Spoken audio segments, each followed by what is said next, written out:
नमस्ते विद्यार्थी मित्रांनो, या व्हिडिओ पाठात आपण बारकोड स्टिकर, होलोग्राफ स्टिकरसह उत्तरपत्रिका हातात आल्यानंतर नेमकी कोणती काळजी घ्यायची हे पाहणार आहोत. सर्वप्रथम वरच्या साईडला आपण आपला सीट नंबर व्यवस्थित टाकणार आहात आणि अक्षरामध्ये त्याखाली लिहिणार आहात. त्यानंतर आपली स्वतःची सही आपल्याला करायची आहे आणि त्याखाली आपल्या पर्यवेक्षकांची सही. आपल्या हॉल तिकीटवर पाहून आपला सेंटर कोड व्यवस्थित लिहा. आणि विद्यार्थी मित्रांनो, या पद्धतीनं आपल्याला एक पांढऱ्या कलरचा बारकोड स्टिकर मिळेल. बारकोड स्टिकर मिळाल्यानंतर तो आपलाच आहे का याची एकदा नाही दोनदा व्यवस्थित खात्री करा.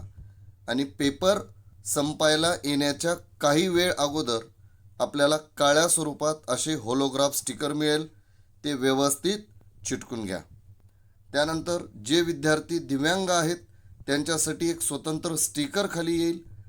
आपला विषय व्यवस्थित लिहा, दिनांक व्यवस्थित लिहा आणि उत्तर लेखनाची भाषा.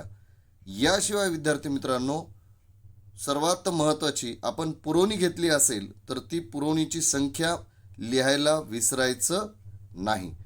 आणि उत्तरपत्रिका हातात आल्यानंतर ज्या मोस्टली चुका होतात त्याचा एक सुंदर व्हिडिओ पाठ बनवला आहे.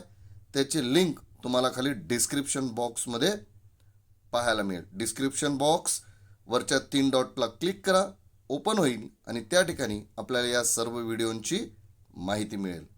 धन्यवाद.